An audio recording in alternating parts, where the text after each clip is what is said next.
Welcome to Craig's Gun Channel. In this video, we're going to cover the Smith & Wesson Bodyguard 380. By the late 2000s, there was a groundswell demand for small, easily concealed pistols for the rapidly growing concealed carry market. Wanting to compete in that space, Smith & Wesson brought out their Bodyguard line of self-defense pistols. Introduced at SHOT Show in 2010, these pistols, one a .38 Special revolver and the other a .380 automatic, took the shooting community by storm, especially the .380. The design team at Smith & Wesson wanted to bring to market a new take on a small, easily concealed carry pistol, a market that already had a lot of competitors in it. They knew that to garner their share of the growing market, they needed to bring something fresh. They were determined to design a small .380 carry pistol that had all of the features of much larger pistols. They worked hard to create a pistol with superior ergonomics, frame-mounted slide release and safety, the ability to restrike should a primer failure occur, and lastly, they wanted an integrated laser sight. What they came up with became the Bodyguard 380. This new pistol featured a polymer frame with steel slide and barrel. It's a double-action-only hammer-fired pistol, which allows for the ability to quickly pull the trigger again to restrike the primer in the unlikely event that there's a failure. The detail that got the most attention was the Insight-produced integrated laser module. This integrated approach allowed for a more trim and stable outline compared to railed options. Let's take a closer look. And as always the case, before working on any firearm, we want to make sure it is free and clear of any ammunition. Go ahead and lock the slide back. We can see the chamber area is clear, and the magazine is also empty. So I'll take a look at the controls and design features of the Smith & Wesson Bodyguard. First, it is a double action only trigger assembly. So it basically features a long double action trigger pull which cocks the hammer and then releases it. It is a hammer fired weapon. The hammer is internal in the slide there. You can actually see it a little bit in the back there. As you pull the trigger, you can see the hammer come back and then it would fall.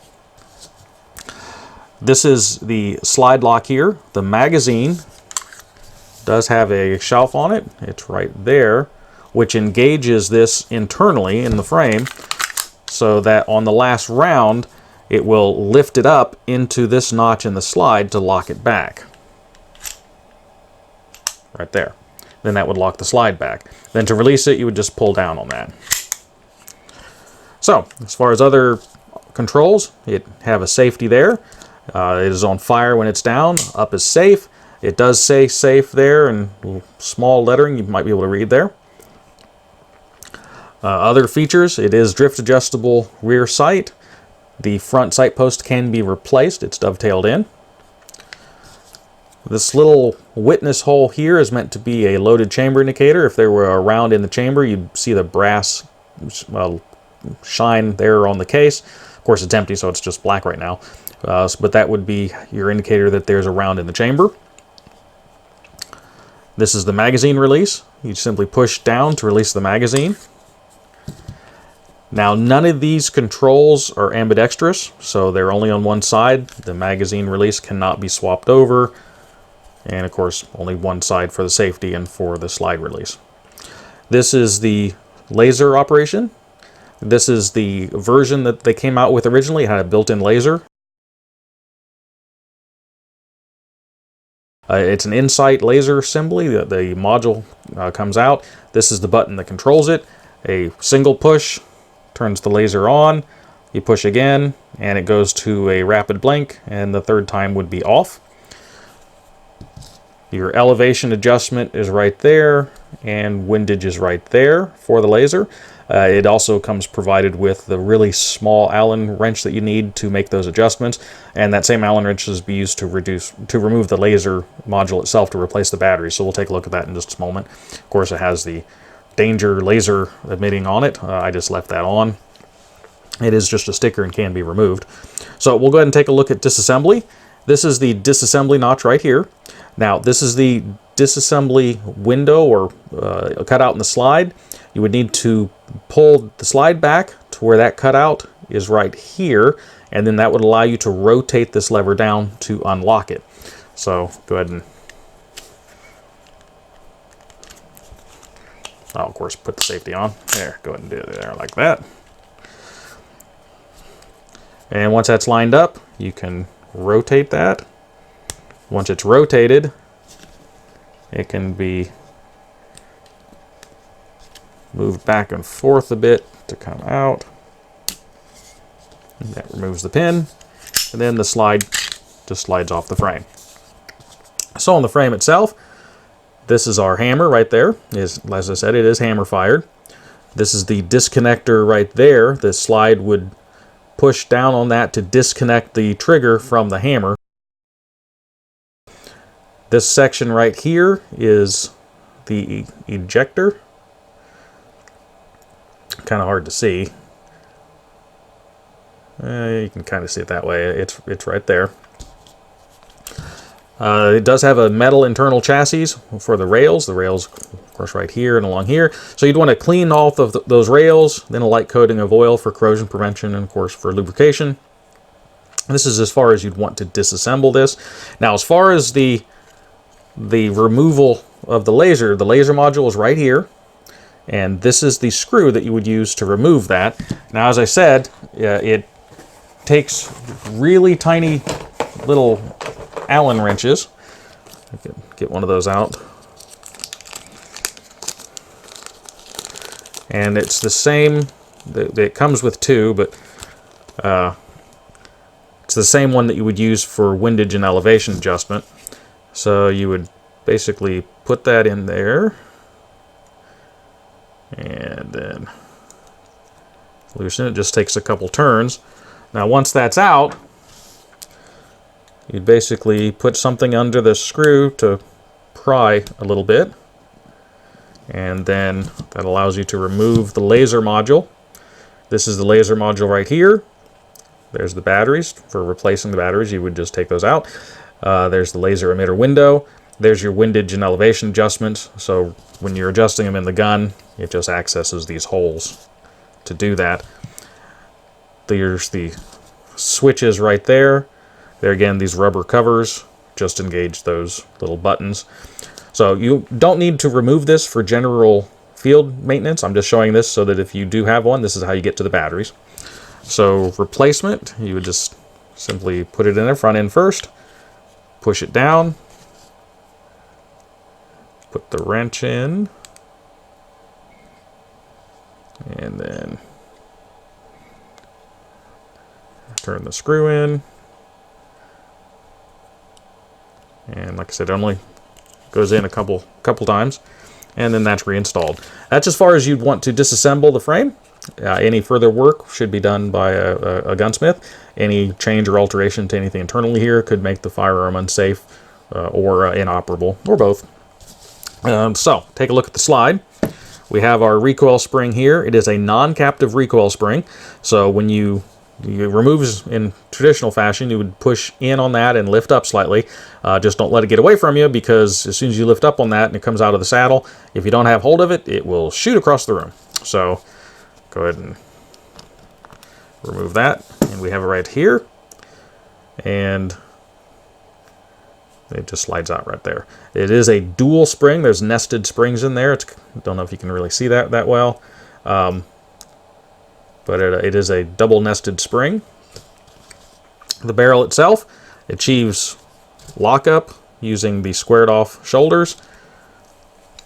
The little ramp right here engages the pin internally, and that's what would unlock it. As the slide goes back, the pin would cause this to pull down a little bit, and then that allows the slide to go back. So to remove it, you just basically lift it out. And as far as maintenance, you would want to clean the rails, scrub everything out. This is as far as you want to disassemble this. The firing pin, the hammer hits this section right here, so you'd want to make sure this is all cleaned out good. This is a safety here, so the hammer, if it hits the firing pin or for some reason, or if the weapon was dropped, the firing pin, here I'll go ahead and push in on this, it won't protrude. It should come out of that hole right there. Of course, probably impossible to see. It won't protrude unless this is pushed down, and that's pushed down when the slide is in the appropriate position on the frame to allow it to fire. So basically, this would push down. It is under a bit of spring pressure. Once that pushes down, then the firing pin would be able to come fully forward. This is our extractor right here. It is an external extractor. And this is really as far as you'd want to take this apart. There again, this pin right here is what holds the extractor in and also locks everything on the inside for the firing pin and everything. So you don't really want to disassemble this any further, but that's as far as you want to go for cleaning. Reassembly, you would simply put the barrel in. The saddle that the recoil spring guide rod goes in is right there. So first put the barrel in, put it in the locked position, so basically that's just where it goes down. Right there. Put the spring into its pocket on the front, and then you would just guide it in as you push down on it, and that goes back in like that. Then you would align the rails on the slide with the rails on the frame. And now, once you get it to about this point, you have to look down in that hole. Let's see if I can make it to where you can see it. It's kind of hard to see, but you want to push the slide back until, there you can kind of see it, until that lines up with that barrel ramp, that lug. And you see right there, it's blocked, then it's open. At that point, you'd put the pin in. Oops. Now, this spring right here is actually what locks this in place. And it's got a little catch right there. And that goes into that. That's what keeps it in place. And when you turn that, it goes against this part here where there's not a notch. That's what allows it to come out. So once you get this in the appropriate position, you can put it in place. And really, you just push it in and kind of manipulate it around a little bit.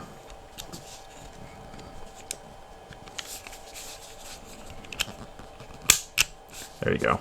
You don't have to pull the slide all the way back to put the pin back in. So once it's back in place, function test it, pull the trigger, keep the trigger down, pull the slide back, let it go forward, make sure it resets, and it's reassembled. At the range, for a small lightweight pistol at 15 yards, I found its accuracy to be acceptable for a self-defense pistol.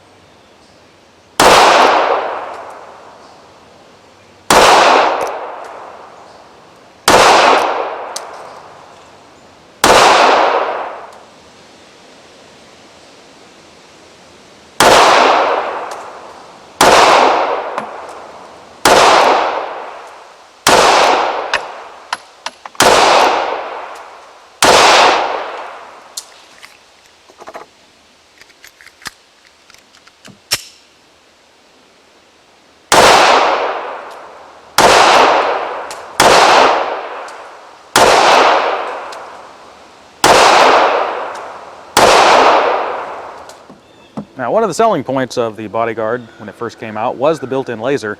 It's not really daytime bright as much, but we'll go ahead and fire it up. Turn it on here. See how it does and see if it helps at all.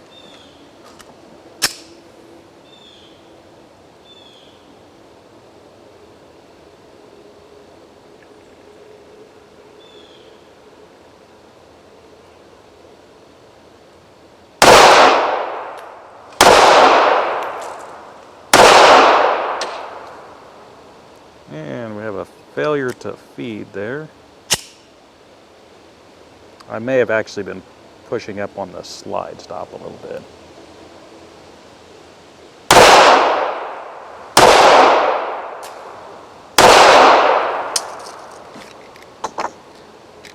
I have to be honest, the laser is just not really bright enough to really see during the day, so I don't really think it's aiming or assisting my aim at all.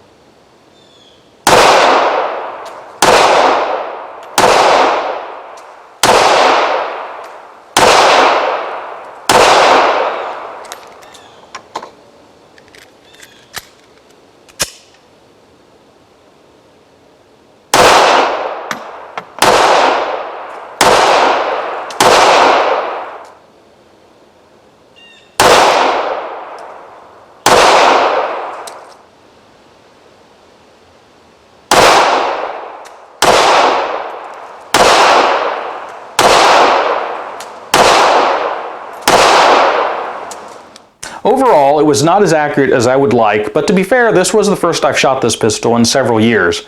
More practice with it would tighten up the grouping as well as address the flyers I experienced. For those of you counting out there were more shots heard than holes seen. As you may have noticed, I did try the laser, and to be honest, it shows up better on the video than it did in person. In person, it was essentially useless in the daylight at that distance. But to be fair, after shooting, I found that the lens had some oil on it, which not only blurred the dot but also diminished the brightness. That might be something to keep in mind if you have one of these, to make sure you check that periodically. With the oil removed, the actual dot it produces is much tighter and clearer than what was represented. In 2014, the Bodyguard line was absorbed into the M&P line, and along with that there were some slight changes. Options without safeties are now available, as well as a version without the integrated laser. Also at that time, they changed suppliers for the integrated laser from Insight to Crimson Trace. There's been some issues regarding the Insight laser module, and I've read on several forums that Smith & Wesson has, on occasion, replaced the Insight module with a Crimson Trace unit free of charge. If you're having issues with the one you have, it may be worth it to contact them. I hope that this information is of value, and if you liked the video, I would ask that you hit the like button and subscribe if you want to continue to see more like this. At Craig's Gun Channel, my goal is to remain objective and honest about all of the opinions I express on the items I feature. I do not receive payment from any of the companies whose products I cover, and I would ask you to please consider supporting the channel via Patreon or by purchasing CGC gear from my website. Links are in the description, and I appreciate your viewership. I value your comments and feedback, and as always, until next week, stay safe.